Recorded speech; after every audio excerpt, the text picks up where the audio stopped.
What we're going to open up tonight is a mystery that is over 3,000 years old from the Bible. It's called the mystery of the Shemitah. It lies behind and is determining the rise and fall of the stock market, the rise and fall of our economy. It is behind the rise of nations and the fall of powers, empires, superpowers.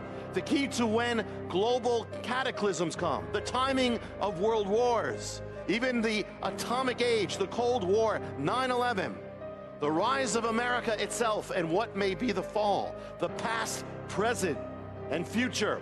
In the Bible, Leviticus 25, it says, you will sow, reap for 6 years, and on the 7th year, you will rest, the land will rest. It was the Sabbath year.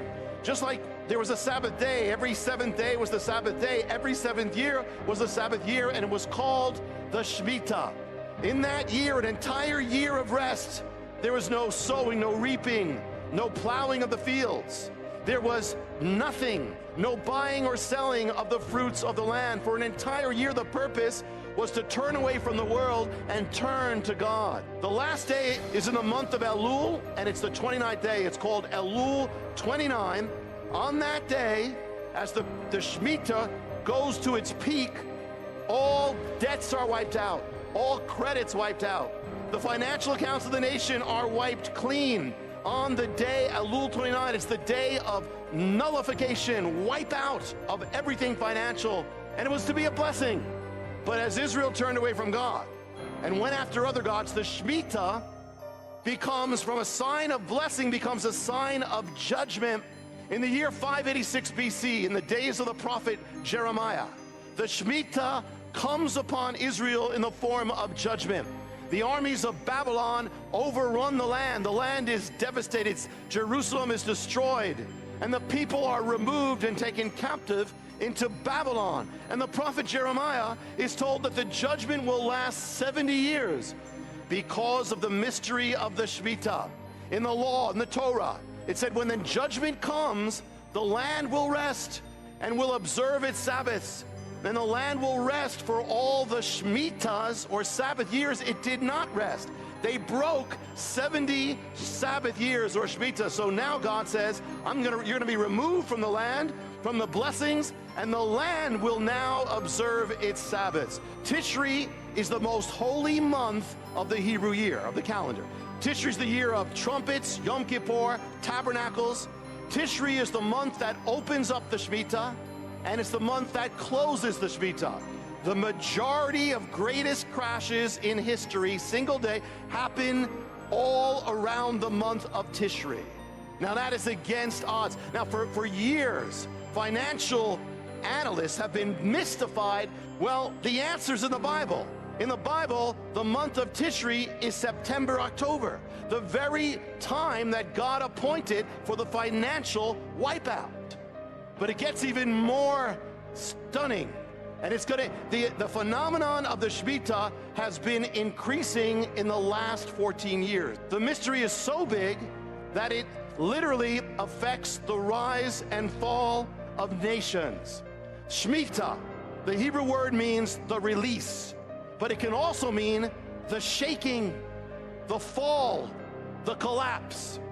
In 586 BC, when the Shemitah, the judgment of the Shemitah comes on Israel, not only is Judah, the kingdom, wiped out, but it causes Babylon to rise.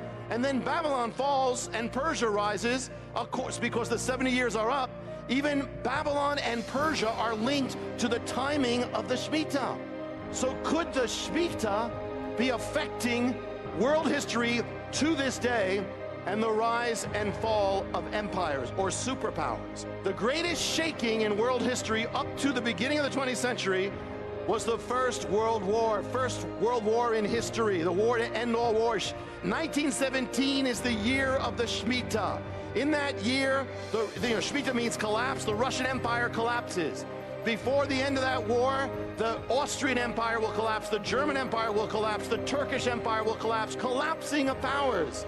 The Shemitah is also about the rise of nations. In that Shemitah, It's the beginning of the rise of America as a superpower. America enters the war, becomes the head of nations. And at that time, the British Empire reaches near bankruptcy. The financial center of the world moves from Britain and the old world to America in that war. And America becomes the greatest creditor nation in the world. World history changes with the Shemitah. Fast forward. Bring us to the Shemitah of the year 1945. Another global cataclysm. World War II, the greatest cataclysm ever in world history. It reaches its peak in the year of the Shemitah. Hitler begins the seizing of Europe by seizing Austria and Czechoslovakia. In the year 1938, the conflict begins. 1938 is the year of the Shemitah. The war will last 7 years, the years of the Shemitah. It will reach its crescendo with a final Shemitah, 1945. You know, the 7-year cycle of the Shemitah will end in the first week of September 1945. In that same week, the war, the Second World War, comes to its end. The day that they seal that, the day of this procession, is Elul 29, the very day of the Shemitah.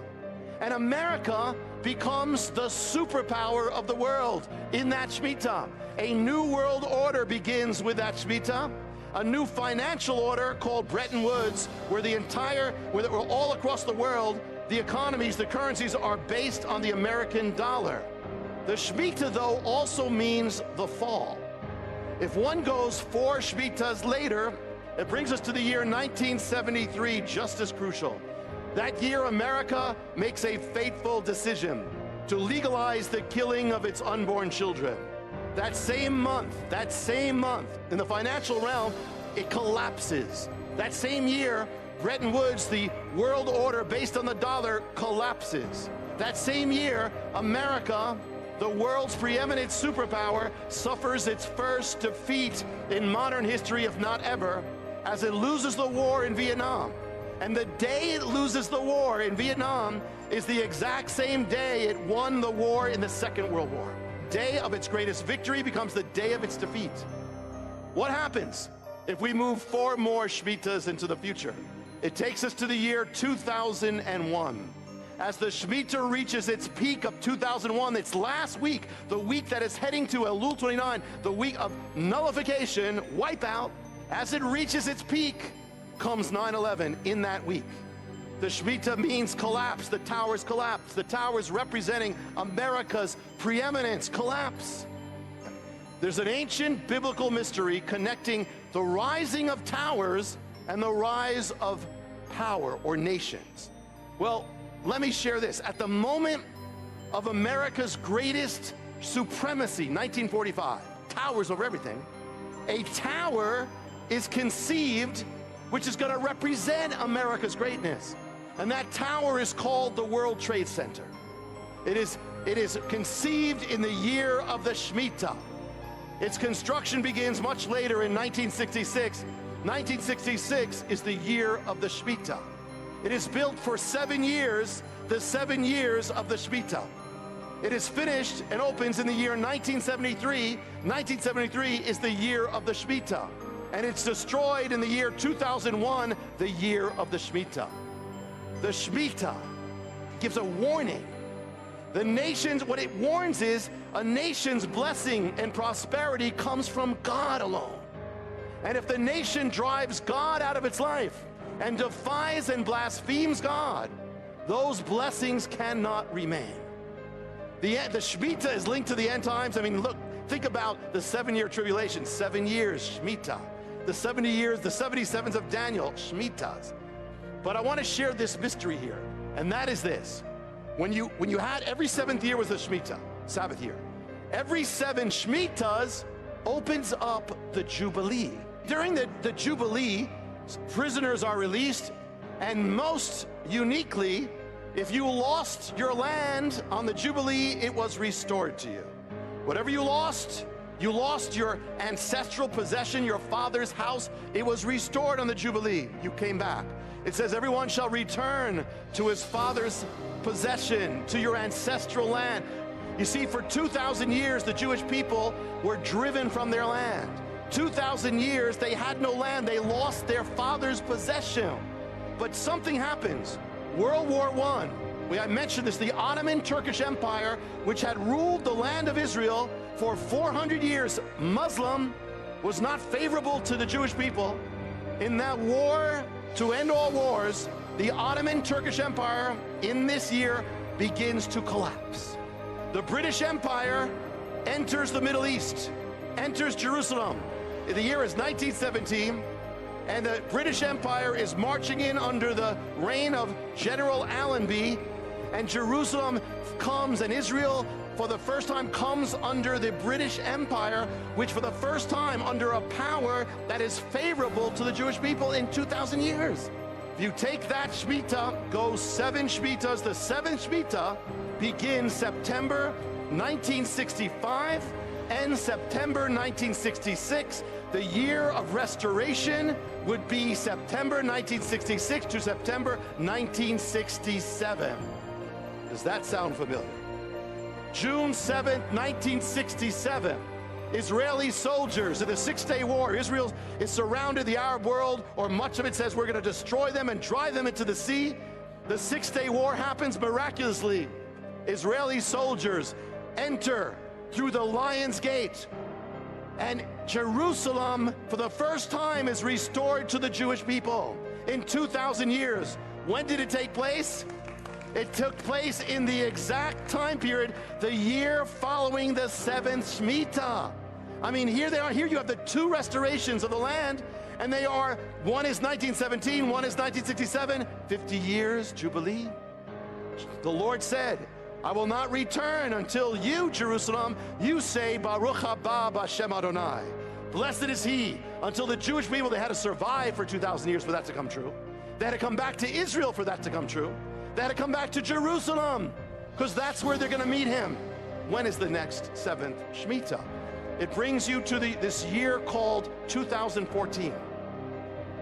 It begins in September 2014. It goes to September 2015.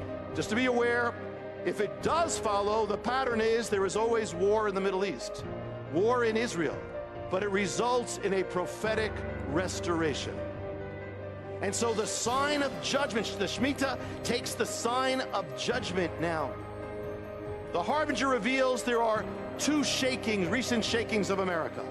One is 9/11, and the other is the collapse of Wall Street and our economy, the Great Recession.